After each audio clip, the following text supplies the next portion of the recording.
Olá, bom dia. Estamos iniciando a escola bíblica. Que o nome do Senhor seja louvado e glorificado, que todos possam participar conosco e ter uma compreensão clara da graça e do poder de Deus.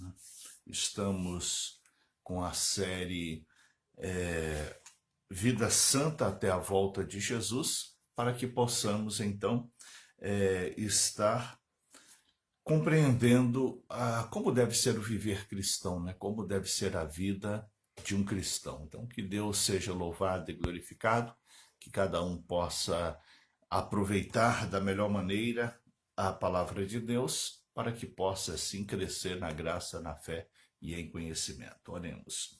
Deus Todo-Poderoso, a Ti rendemos graças e louvores, adoramos e glorificamos e Te damos graças, e queremos, meu Deus, que o Teu nome venha a ser louvado e glorificado.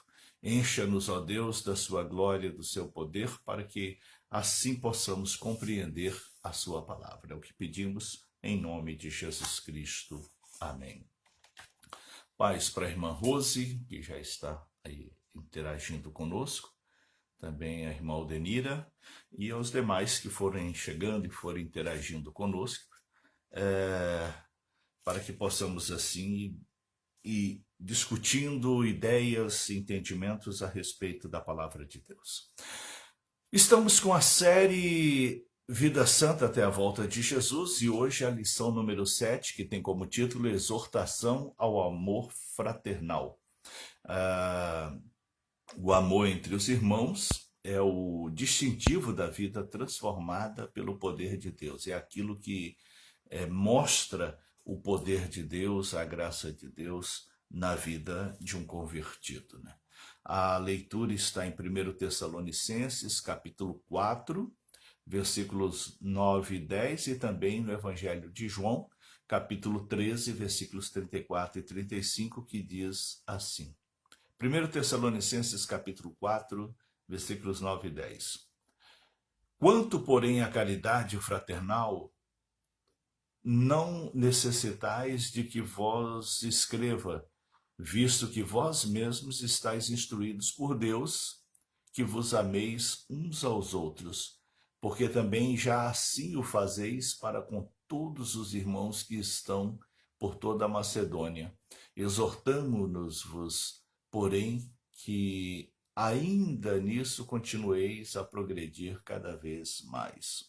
E João capítulo 13, versículos 34 e 35, diz assim: Um novo mandamento vos dou, que vos ameis uns aos outros, como eu vos amei a vós, que também vós uns aos outros vos ameis. Nisso todos conhecerão que sois meus discípulos, se vos amardes uns aos outros. Amém. Deus seja louvado. E está aqui o principal mandamento de Jesus, né? Amar uns aos outros. Por que que todos os mandamentos, Jesus diz que todos os mandamentos se completam nesse amar uns aos outros? Porque se nós tivermos amor ao próximo, nós não pecaremos contra as pessoas. Nós não teremos mágoa, não teremos ressentimento, não teremos ira, não teremos furor, não teremos desejo de vingança, não desejaremos o mal a ninguém, não faremos mal a ninguém. Então, por isso que o amor ao próximo é o maior dos mandamentos, né? Porque quem ama o próximo não consegue pecar contra aquele que ama, né? De tal maneira que amar a Deus sobre todas as coisas é o mandamento chave, porque se a pessoa não ama a Deus, ele também não vai amar o próximo. Se a pessoa não ama o Senhor, também não vai amar o próximo. E hoje nós estamos vendo assim pessoas endurecidas, pessoas frias, pessoas que não têm um compromisso com Deus. Se essa pessoa não tem um compromisso com Deus, você acha que essa pessoa terá o compromisso com o seu semelhante? por mais que seja um parente, por mais que seja alguém muito próximo, se a pessoa não teme a Deus, se a pessoa não honra a Deus, você acha que essa pessoa vai fazer algo positivo para alguém? É claro que não. Então, por isso que amar a Deus sobre todas as coisas é o principal mandamento e amar o próximo como a si mesmo é o desfecho da fé cristã, é a forma de, de fazer com que nós possamos então ter esse amor vinculante. A lição de hoje ela nos leva a compreender os tipos de amor, nós vamos analisar aqui 4 tipos de amor, nos leva também a compreender o principal mandamento de Cristo, que é amar a Deus sobre todas as coisas e amar o próximo como a si mesmo. E a lição também nos direciona a uma convivência fraternal entre os irmãos. Então nós temos que ter uma convivência fraterna, uma convivência amigável entre os irmãos. É isso que a Bíblia nos orienta e é assim que devemos viver como cristãos, né? O amor, ele faz parte do relacionamento humano, né? E o amor de Deus em nós, operando através de nós, é o centro gerador da vida cristã. Não tem como você ser um cristão, você viver o cristianismo, se você não viver o amor de Deus, se você não viver, não praticar o amor de Deus. É impossível você revelar que você é um cristão. Quando escreve a primeira carta aos Coríntios, no capítulo 13, que Paulo fala sobre os dons, né?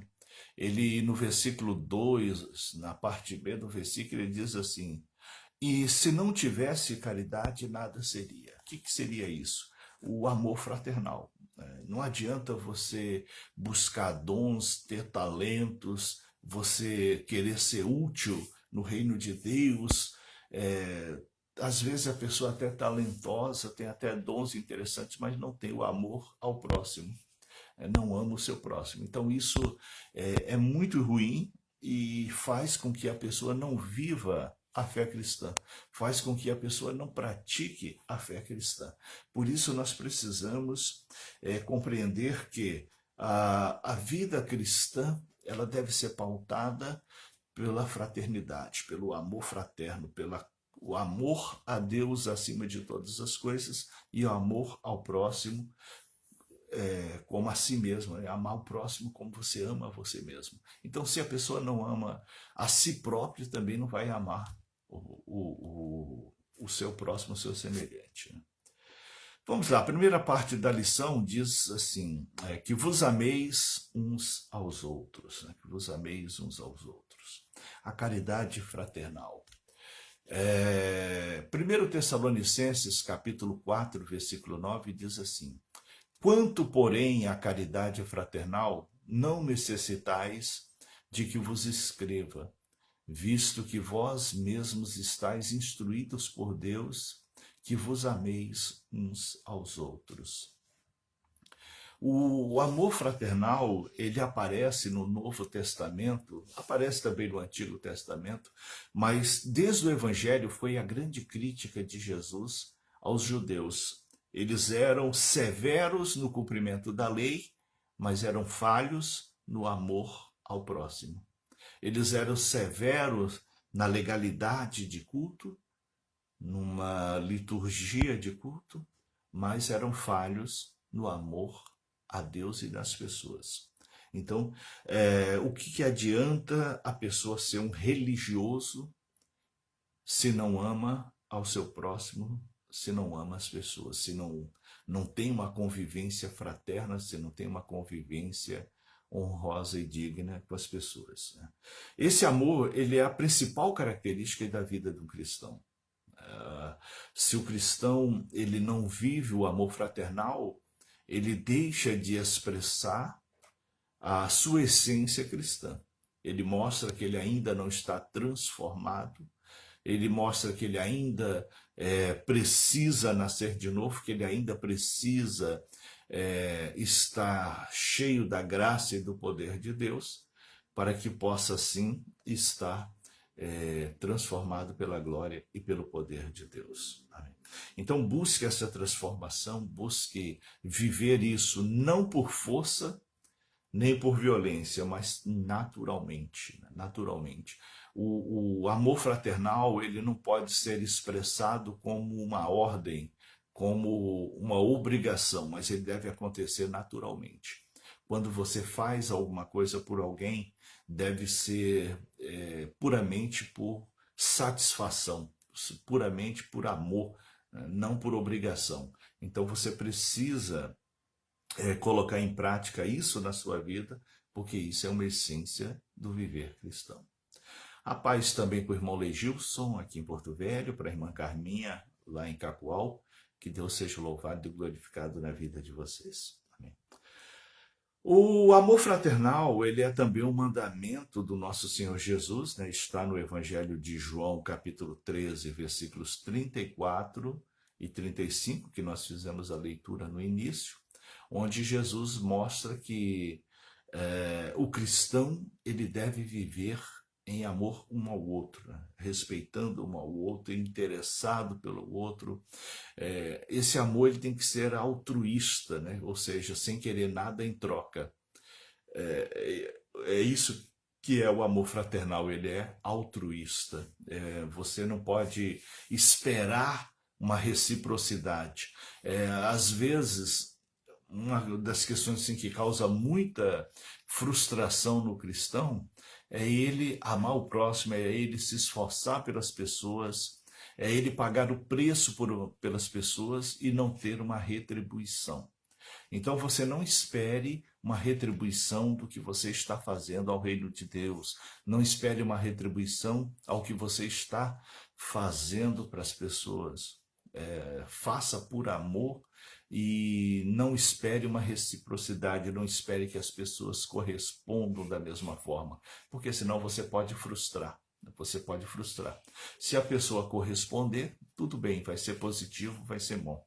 Agora, se a pessoa não corresponder, aí não entre em frustração por causa disso. Continue fazendo. Porque tem muitas pessoas que se frustram pela ingratidão, se frustram em ver que tudo que fez para uma pessoa parece que foi em vão, e não faz mais nada por ninguém, né? Esfria de uma maneira e passa a não fazer mais nada por ninguém. Então não pode ser assim. Não pode ser assim, porque senão você acaba deixando de praticar essa essência do cristianismo, deixando de praticar essa vivência cristã que é o amor ao próximo. O amor fraternal, ele é também uma ação do Espírito Santo. É, uma, é um ato do Espírito Santo em nós. É um agir do Espírito Santo. Então, muitas pessoas falam assim, mas se o Espírito Santo não tocou no meu coração, eu vou fazer. Mas se a pessoa é uma pessoa endurecida, se é uma pessoa fria, se é uma pessoa não participativa, se é uma pessoa que não tem interesse ao próximo, como que o Espírito Santo vai tocar? Como que o Espírito Santo vai mover essa pessoa? É por isso que Jesus falou que, em primeiro lugar, nós temos que amar a Deus. Né? Em primeiro lugar, temos que amar a Deus. Porque se não amarmos a Deus, como é que vamos amar o nosso semelhante? Se não honrarmos a Deus, como é que vamos fazer alguma coisa pelo nosso semelhante? Se nós não priorizamos Deus, como é que vamos fazer alguma coisa pelo próximo? É isso que Jesus chamou a atenção. Portanto, o cristão, ele tem que ter uma vida pautada por aquilo que diz do Evangelho, por aquilo que foi ensinado por Jesus Cristo, foi reproduzido aí pelos apóstolos, na pregação dos apóstolos, e é a base do cristianismo também até os dias de hoje, né? Quem se diz crente e vive sempre com ódio, raiva, ira, revolta, vingança, rebeldia ou amargura, não é um filho de Deus. Ele não vive o amor de Deus. Uma pessoa que está cheia de um coração cheio de espinhos, cheio de ranço, cheio de revolta, cheio de maldade, essa pessoa não ama a Deus, porque quem ama a Deus tem um coração limpo, quem ama a Deus tem um coração puro, quem ama a Deus tem um coração transformado. Então, por aí você vê é, a moldagem cristã que está ao nosso lado, né?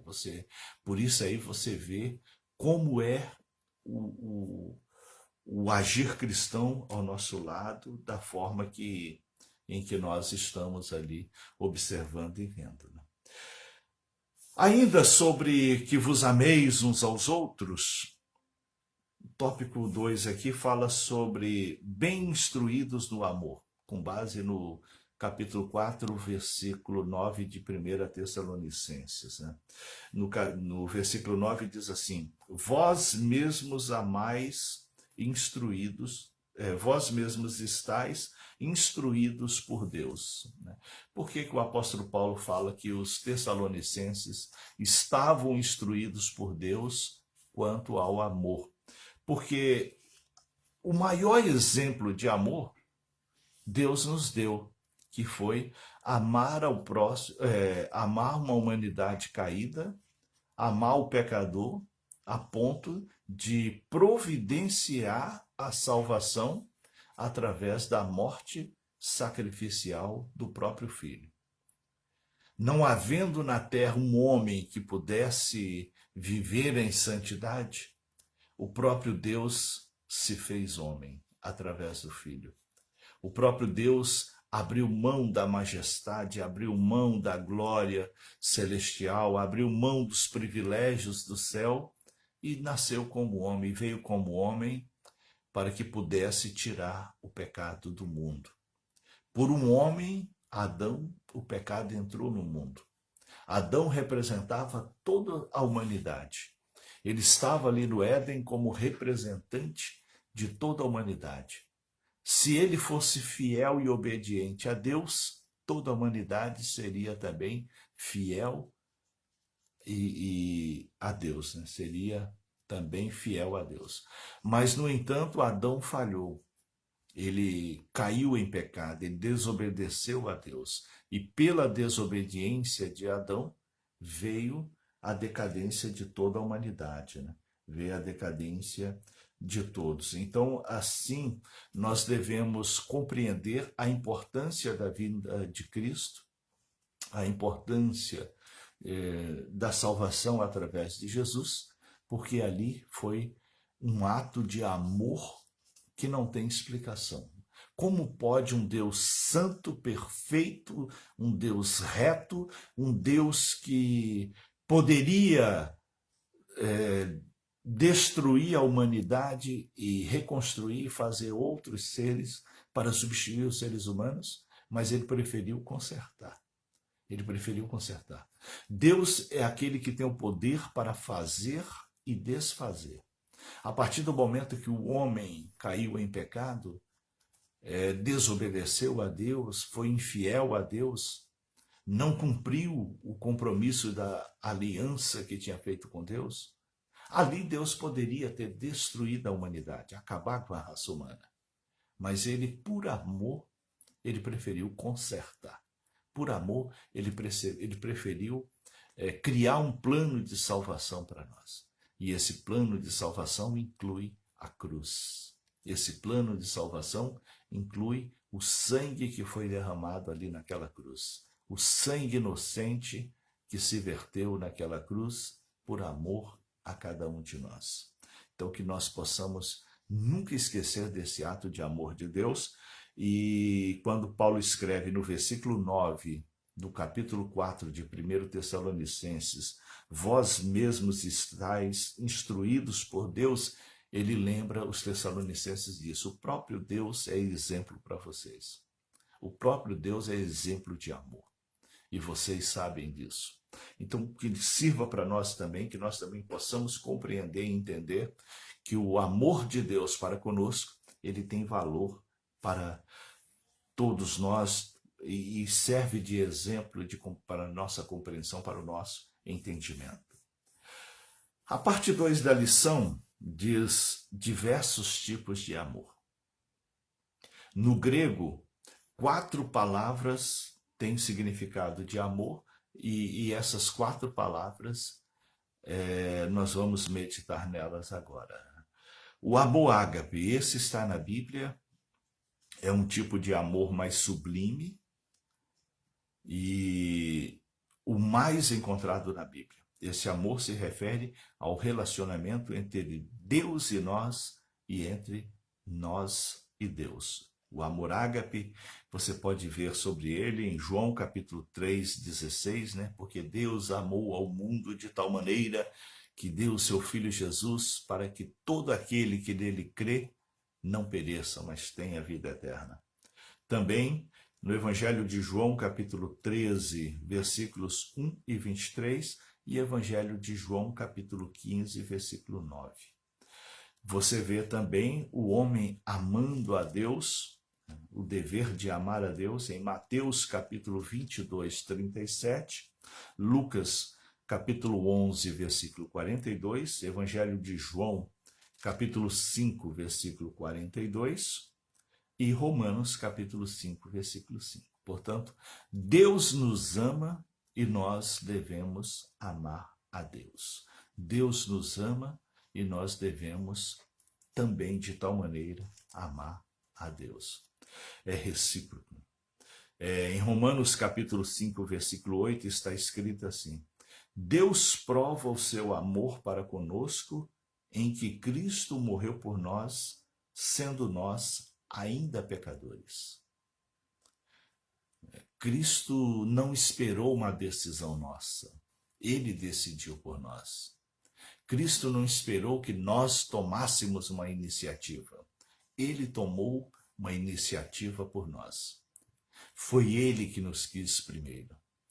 Foi ele que nos aceitou primeiro. E isso é um grande ato de amor, e isso é um grande ato da revelação do amor de Deus para conosco.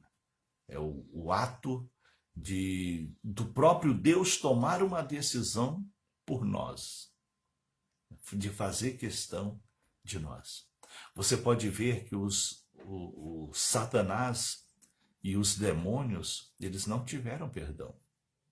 Eles rebelaram contra Deus, desobedeceram a Deus e eram anjos e foram transformados em demônios. Eles não tiveram o perdão. Por quê? Porque eles conheciam a Deus, eles viviam lado a lado com Deus. Não havia motivo neles para aquela rebelião. Não havia razão neles de se levantarem contra Deus como levantou. Portanto, para nós, seres humanos, Deus estabeleceu o perdão. Por isso que Satanás e os demônios têm inveja do ser humano, têm inveja do cristão, têm inveja de nós que somos considerados filhos de Deus. Ele tem inveja porque os nossos pecados estão perdoados em Jesus Cristo.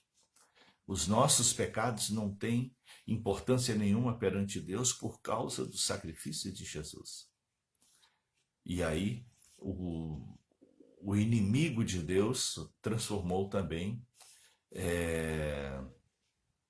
em inimigos nosso, inimigo nosso.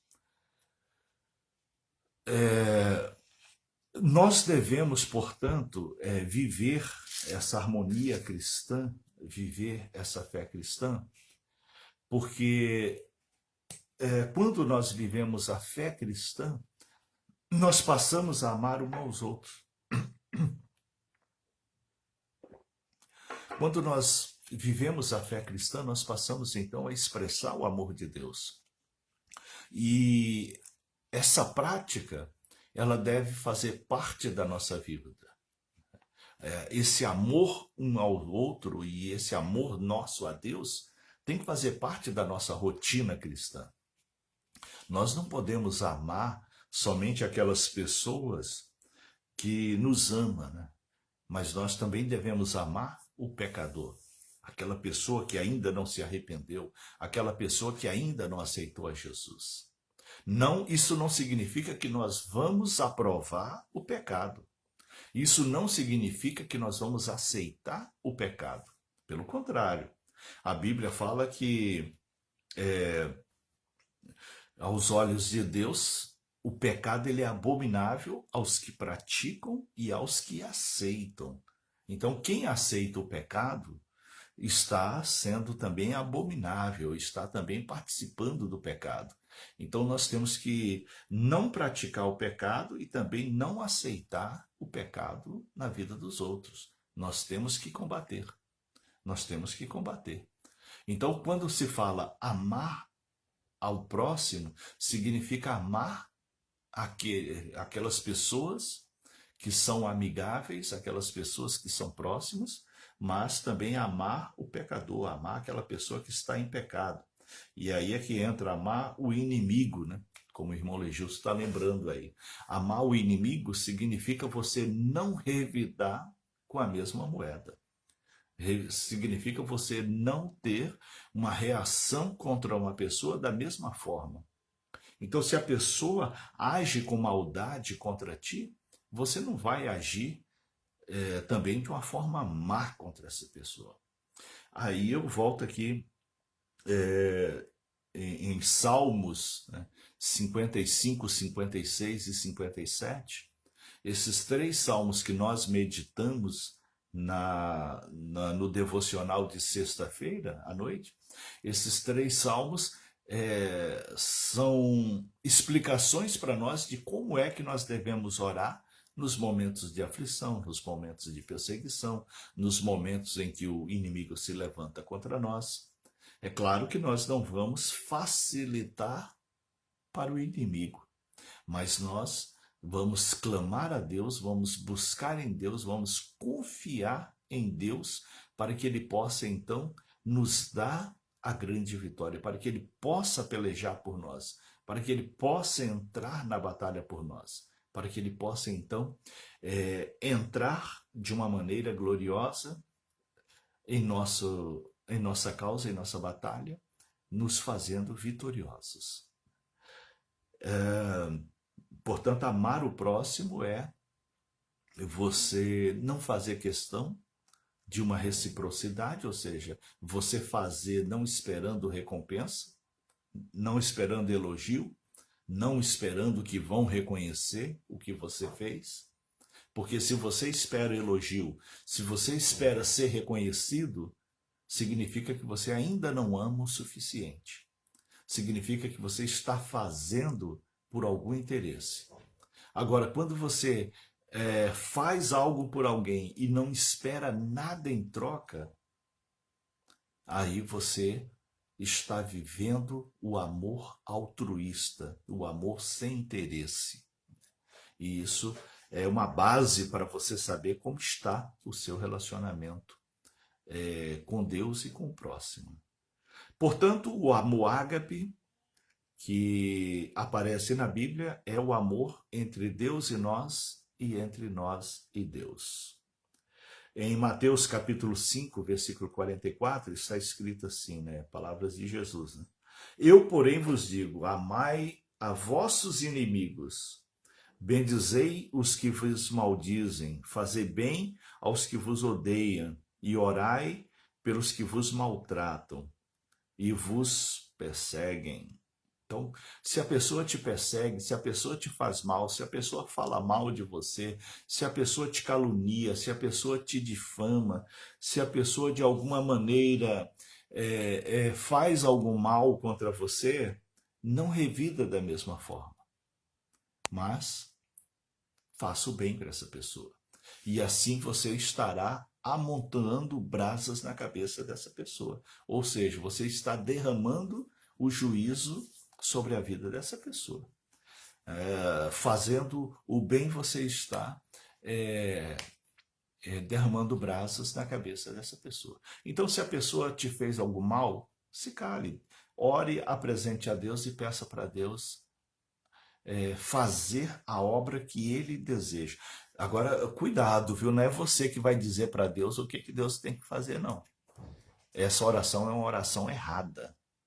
Tá? Não é você que tem que dizer, Deus, faça isso assim, Deus age dessa forma, Deus vai lá e faz tal coisa. Quem somos nós para dar ordem para Deus?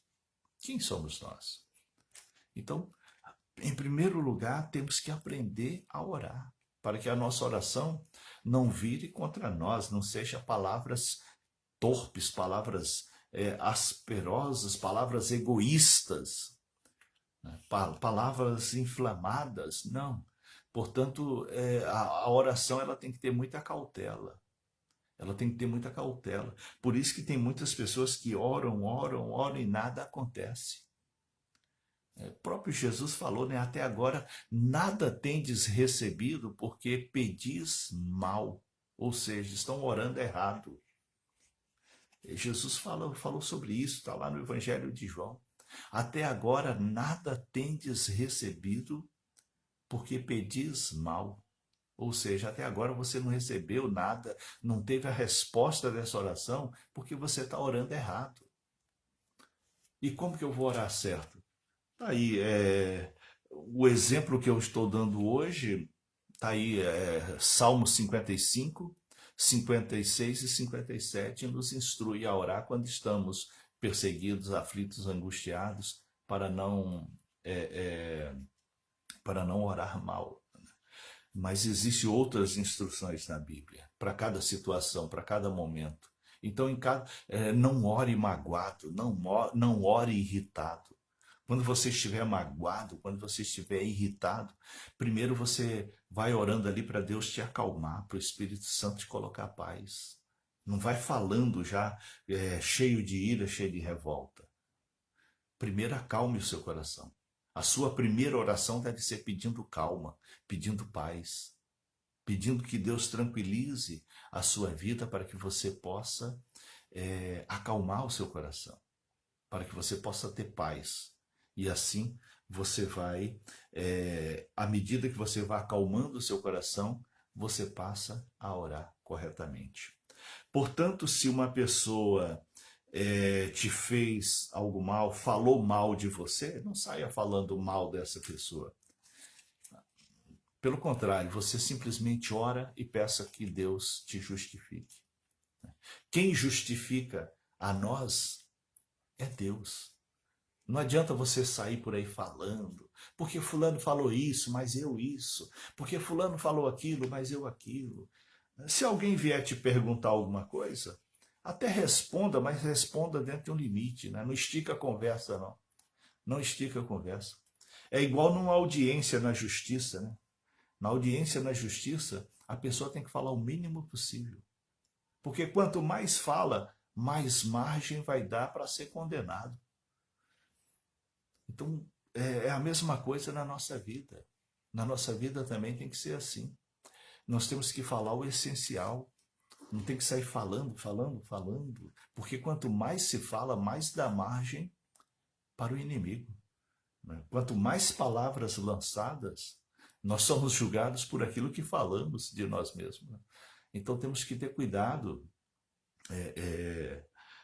com as palavras. Né? Então, esse cuidado precisa estar evidente. Quando Jesus fala que nós devemos amar o inimigo, aquela pessoa que fala mal de você, não saia falando mal dela. Ore para que aquela vida seja transformada e para que aquilo que a pessoa falou caia por terra.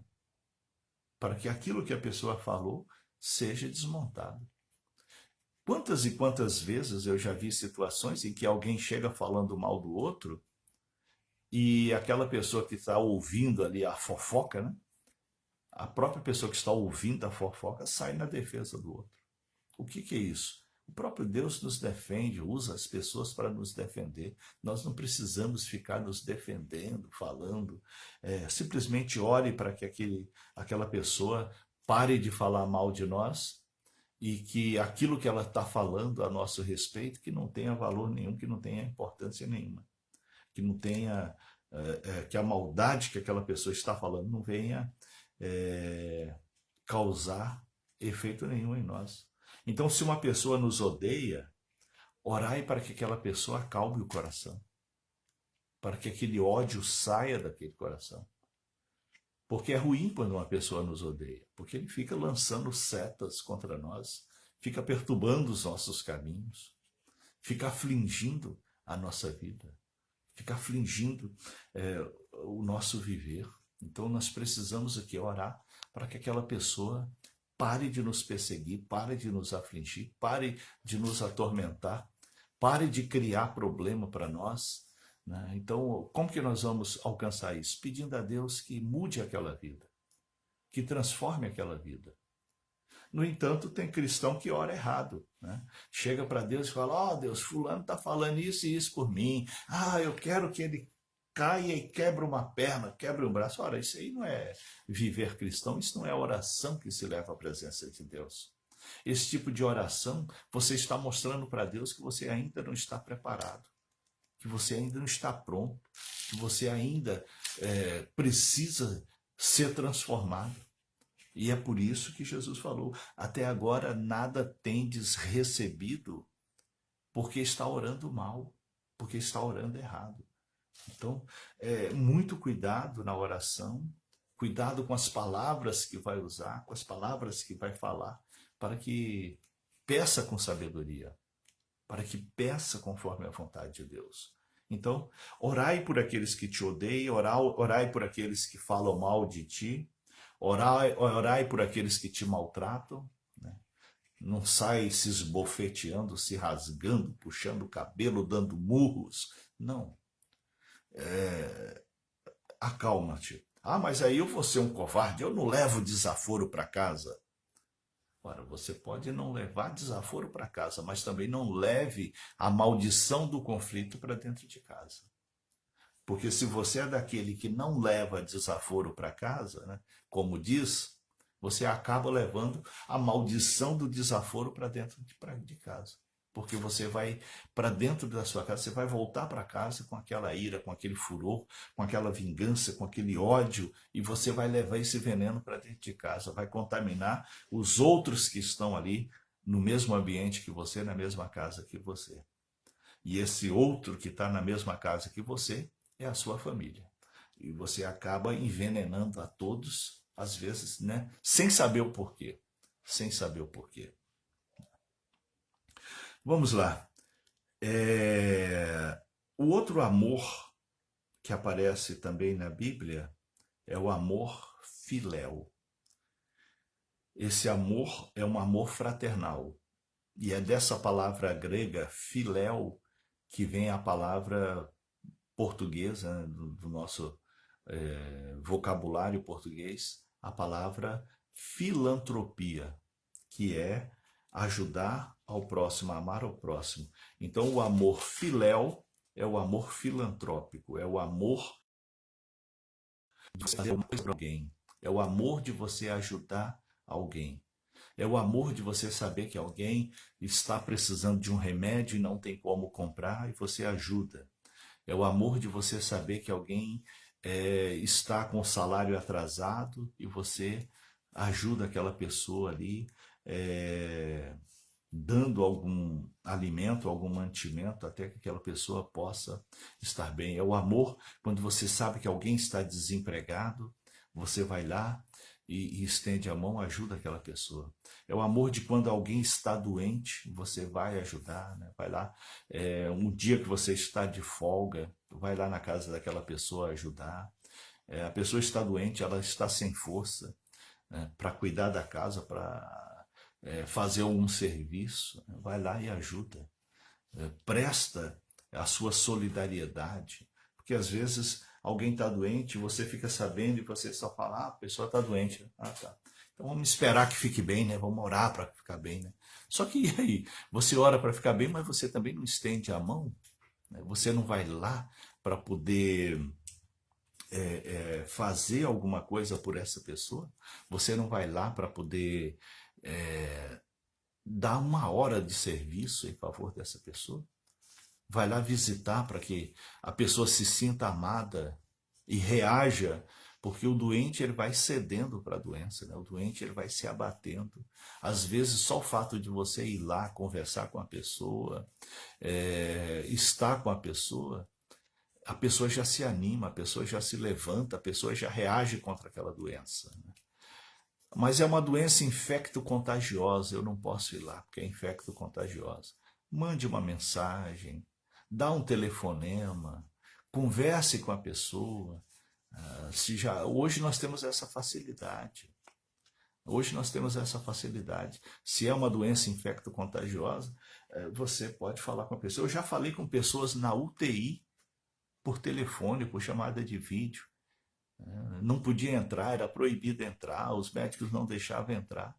Já teve situação em que o próprio médico segurou lá o telefone para a pessoa falar, receber a oração. Por quê? Porque a pessoa está enferma, está abatida. Se alguém dá um telefonema, se alguém ora por ela, se alguém conversa ali com ela, dá uma palavra de apoio, a pessoa vai reagir. A pessoa vai reagir. Então, vive esse amor, né? O amor filéus, o amor filantrópico, o amor de fazer alguma coisa por alguém. Então, um colega seu, uma amiga sua está desempregada, o marido está desempregado, estão sem renda, estão batalhando, já entregaram o currículo aí em várias empresas, não foram chamados, estão tentando de alguma forma, de algum jeito. Ajude essa pessoa, estenda a mão. Faça até que essa pessoa possa se estabelecer, possa estar bem, né? Faça alguma coisa por essa pessoa. Isso é importante e isso faz parte do viver cristão. O outro amor que aparece também na Bíblia é o amor que em grego é chamado de storge. É o amor mais relacionado à família. Na carta aos Romanos, capítulo 12, versículo 10, o apóstolo Paulo fala sobre isso. E o desaparecimento desse amor, né, o desaparecimento do amor pela família, aparece também em Romanos, capítulo 1, versículo 31, e 2 Timóteo, capítulo 3, versículo 3. O amor na família, ele é essencial. Você tem que amar seus irmãos, seus primos, seus tios, tias, os avós. Nós estamos vivendo um tempo de uma geração que não ama ninguém. E a culpa não é dessa geração, a culpa é dos pais que não estão ensinando essas pessoas, essas crianças, esses jovens, esses adolescentes. Os pais é que têm que ensiná-los a amar. Como? Expressando o amor. Né? O amor, ele não é um protocolo que você vai chegar e é assim, assim. O amor, ele é ação. Né? O amor, ele é atitude. O valor do amor está em quê? Na atitude.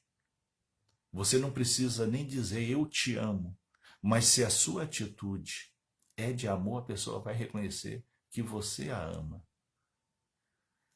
Você nem precisa chegar para essa pessoa e falar eu te amo. Né? Se puder falar, tudo bem, né? Mas eu digo assim, não há necessidade nem de você falar eu te amo. As suas atitudes é que deve demonstrar que você ama essa pessoa.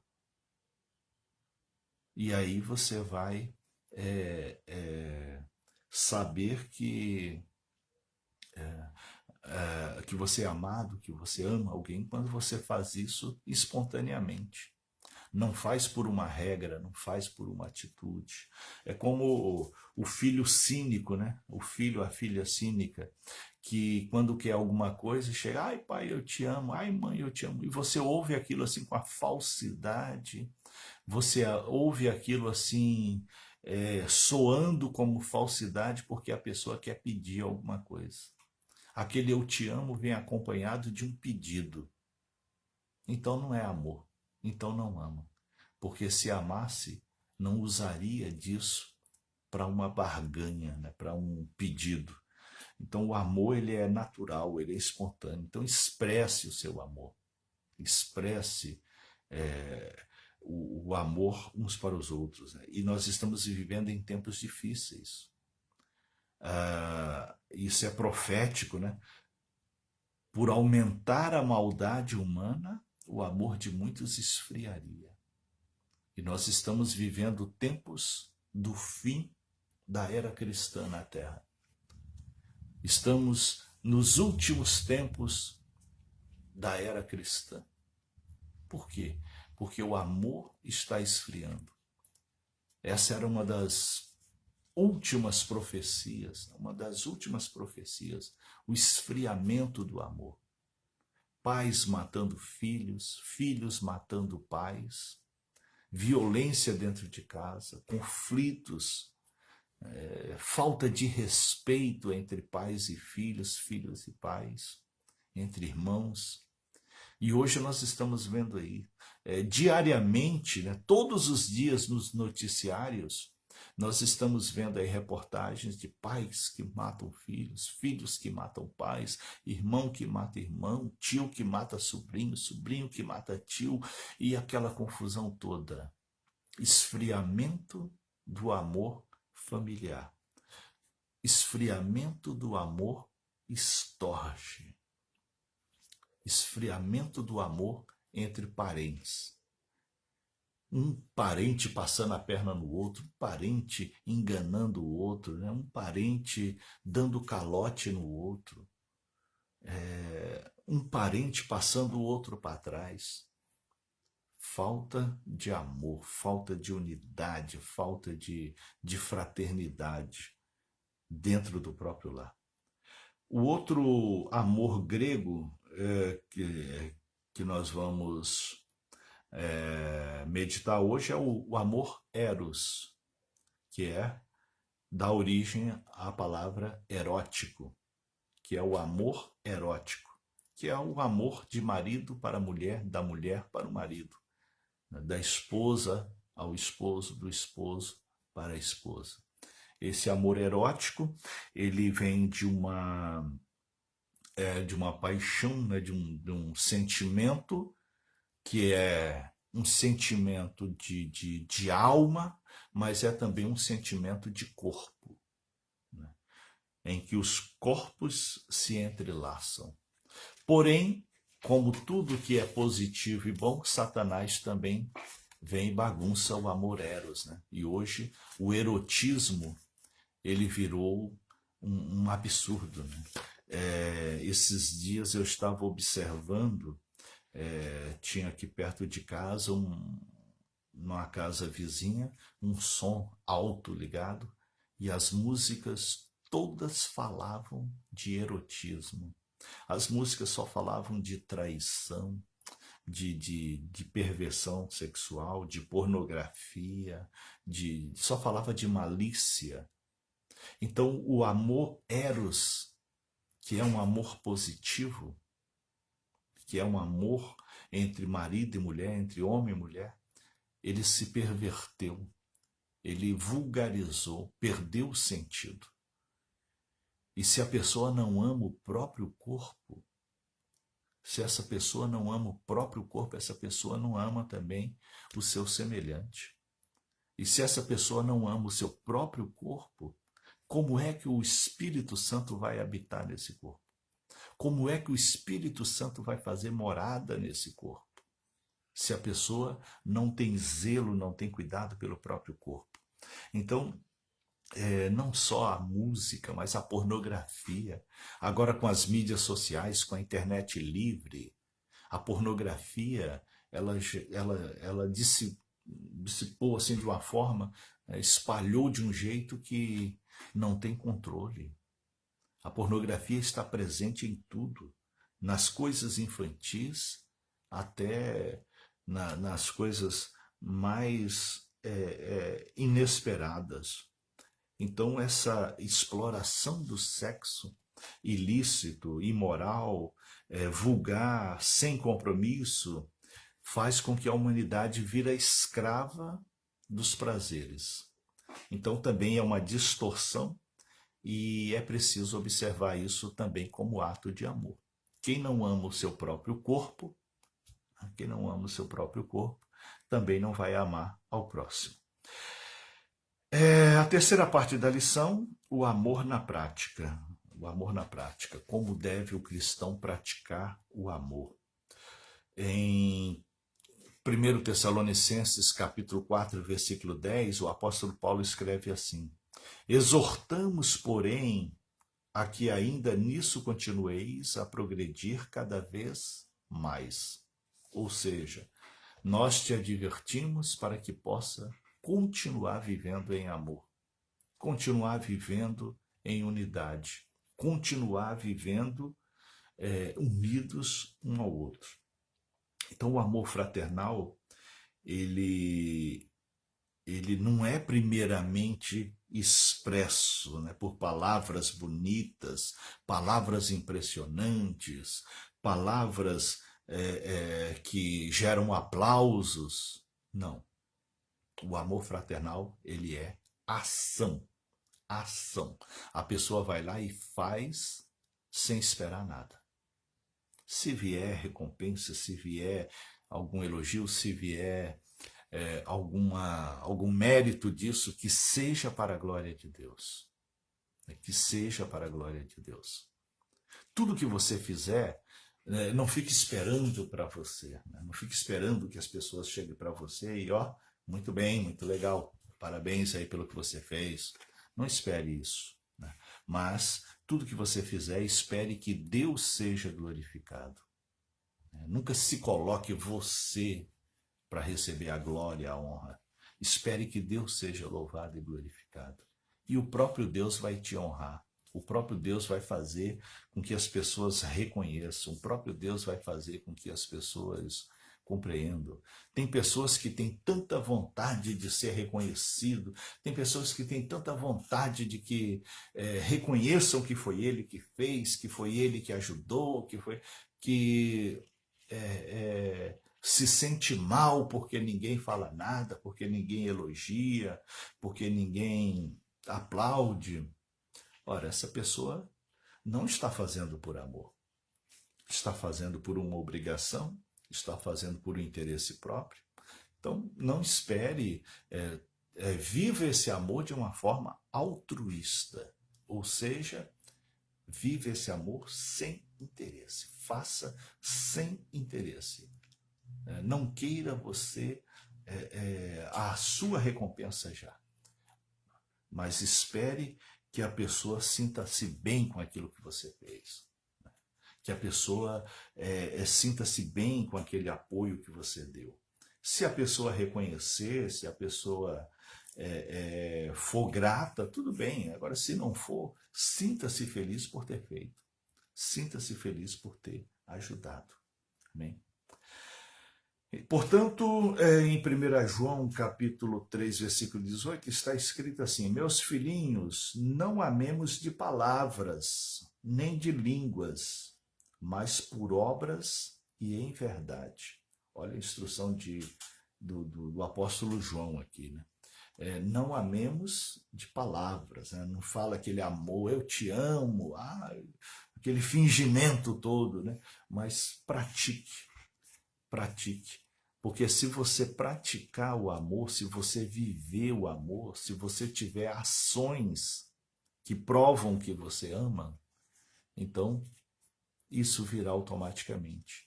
Quando você falar eu te amo, não sairá só como palavras, mas sairá como a lembrança das suas atitudes.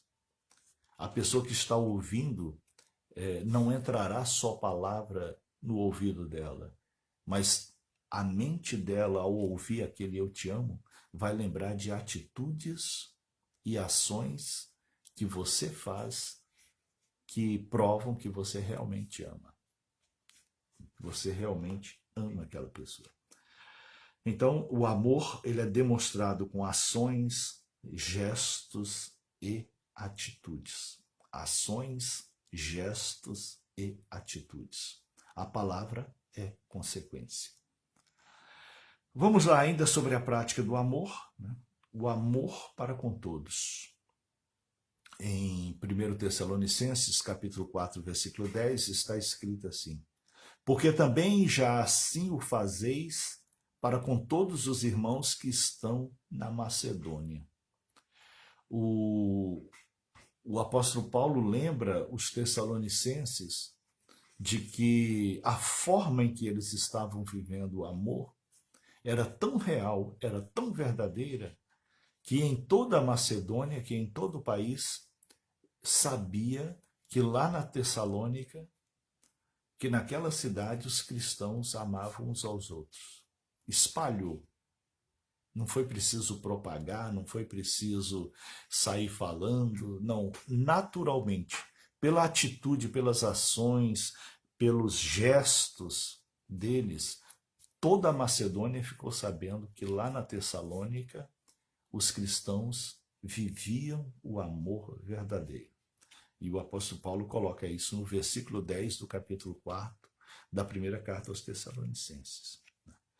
Eles tornaram-se em pouco tempo verdadeiros exemplos de cristãos amorosos e laboriosos, ou seja, eles trabalhavam para a obra do reino, eles praticavam algo para a obra do reino, eles faziam alguma coisa para a obra do reino.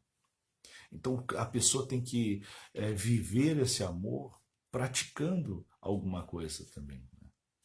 Fazendo alguma coisa também. Em Mateus capítulo 5, versículos 44 ao 46, Jesus diz assim: Eu, porém, vos digo, amai a vossos inimigos, bendizei os que vos amaldiçoam, fazei bem aos que vos odeiam e orai pelos que vos maltrata e vos persegue. Então, viva um amor verdadeiro, viva um amor sincero, com práticas, ações e atitudes. A quarta e última parte da lição nos fala sobre o progresso do amor em nós, né? Progredindo em amor. O crescimento do crente em amor. Capítulo 4, versículo 10, né? Já até lemos aqui. Exortamo-nos-vos, porém, que ainda nisso, que continueis a progredir cada vez mais. O apóstolo Paulo chama os cristãos da Tessalônica que estão vivendo em amor, que estão praticando o amor ao próximo, que continue fazendo e faça mais. Não tem limite. Você não tem uma cota de amor. Ah, hoje eu já fiz a minha boa ação, hoje eu já fiz aquilo que é meu dever. Mas faça o quanto você puder, o quanto for necessário, ou até além do que você puder. Aí sim será um ato de amor. Agora você tem que ter cuidado também para você não jogar em saco furado. O que seria isso? Tem pessoas que estão no vício e essas pessoas vivem em mendicância porque estão no vício. E tudo que você der para ele, essa pessoa vai usar para o vício. E certa vez eu parei no sinal e vem uma pessoa viciada pedindo, me dá uma moeda aí, eu preciso, tô precisando, tô na rua, aquela coisa. E aí eu falei para ele, eu não posso te ajudar. Aí eu falei, eu vou te explicar por quê. Porque eu não quero você se envenenando. E se eu te der qualquer moeda, você vai juntar com outras e vai comprar droga e vai se envenenar mais. Então, por isso, porque eu não quero o seu mal, eu não vou te dar essa moeda. Então, por isso que eu não vou poder te ajudar, que eu não vou ajudar você a morrer nesse vício. E a pessoa parou, ouviu aquilo, refletiu e falou, tá certo, eu realmente eu estou no vício. Estou sem força para sair. Então, às vezes, a gente fala, coitadinho, tá aí, e vai ajudar a envenenar a pessoa. Então, você tem que ver qual é a razão também, qual é o motivo. Se é realmente uma necessidade, vamos ajudar. Se a pessoa está no vício, aí você tem que ajudar como? Tirando a pessoa do vício. Incentivando a pessoa a abandonar o vício. Orientando a pessoa a sair do vício. Motivando a pessoa a abandonar o vício. Essa é a sua forma de expressar o amor, essa é a sua forma de ajudar aquela pessoa. Fazer com que ela saia daquela escravidão. Porque senão você está ajudando a pessoa a continuar escrava do vício. Então preste atenção nisso, também observe não sai. Tem um ditado que diz, né? Faça o bem sem olhar quem. Não faça o bem, mas você tem que olhar também, porque para ver se você está de fato ajudando a pessoa ou se você está contribuindo para que aquela pessoa se envenene, contribuindo para aquela pessoa se afundar cada vez mais. Então esteja atento, né? Observe bem para que você possa de fato ajudar a pessoa. Segunda Pedro, né? Segunda carta de Pedro, capítulo 3, versículo 18, diz assim: Antes crescei na graça e conhecimento de nosso Senhor e Salvador Jesus. Não saia por aí também fazendo, ajudando, sem conhecer a Jesus, sem conhecer o amor de Jesus. Porque senão você vira uma pessoa que está fazendo mecanicamente, fazendo como uma regra social, fazendo como um protocolo. E não é assim, você tem que fazer, você tem que ser motivado de dentro para fora. E não fique nessa também de, eu não fui motivado de dentro para fora, então não vou fazer. Peraí, se você não foi motivado de dentro para fora, é porque você ainda não foi transformado. O amor de Cristo ainda não entrou em ti. Então você precisa buscar isso. Você precisa ter essa transformação. Você precisa ter essa mudança de vida. Né? Preste atenção nisso. Em Efésios capítulo 4, versículo 15, nos fala que o crente deve crescer em tudo a partir do amor. Crescer em tudo a partir do amor. É o princípio do crescimento do crente. Jesus predisse que um dos sinais da sua vinda seria o esfriamento do amor por causa da multiplicação da iniquidade, né, da maldade humana. Mateus 24, 12. E hoje nós estamos vivendo tempos de uma maldade terrível, e isso significa que Jesus está muito próximo de vir buscar o seu povo. E conforme Paulo escreve na segunda carta aos Tessalonicenses, no dia que Cristo vier buscar a sua igreja, os sinais são a voz do arcanjo, o alarido de anjos e o soar da trombeta anunciando que ele vem. E somente os salvos em Cristo escutarão e perceberão esses sinais. E ainda ali em 2 Tessalonicenses capítulo 4, o apóstolo Paulo escreve que os mortos que morreram salvos em Cristo ressuscitarão primeiro com o corpo glorificado e subirão ao encontro de Jesus. Depois, os que estiverem vivos e também salvos em Jesus receberão corpo glorificado e subirão às alturas ao encontro de Jesus. 2 Tessalonicenses capítulo 4. Dá uma lida aí depois em 2 Tessalonicenses capítulo 4, para você ver como será o dia do arrebatamento da igreja, como será o dia em que Cristo virá buscar os seus. E nesse dia somente os salvos perceberão, somente os salvos terão o sentido de perceber e subirão ao encontro do Senhor. Os crentes podem desenvolver o amor em vários níveis. Em vários níveis. O amor a Deus, conforme Mateus capítulo 22, 37. O amor ao próximo, conforme Mateus capítulo 22, versículo 39. O amor ao cônjuge, o amor do marido à mulher, da mulher ao marido, conforme Efésios capítulo 5, 28. Tito, capítulo 2, versículo 4. Também no amor aos filhos e aos familiares, e você encontra referências sobre isso em Romanos, capítulo 12, versículo 10, Evangelho de João, capítulo 13, versículos 34 e 35, primeira carta de João, capítulo 3, versículo 11, e primeira carta de João, capítulo 4, 21.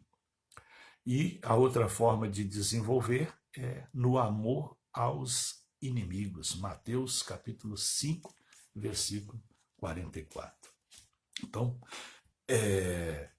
são esses os ensinamentos de hoje, na exortação ao amor fraternal, que é o tema dessa 7ª aula da série Vida Santa até a vinda de Cristo. Portanto, vivei em santidade, vivei como santos eleitos de Deus para fazer morada no reino celestial. É isso que Deus deseja para nós, foi por isso que ele estabeleceu um plano de salvação em que enviou Jesus Cristo, o Filho, para que se fizesse maldição em nosso lugar, para que fôssemos salvos da condenação eterna. Esse é o maior ato de amor.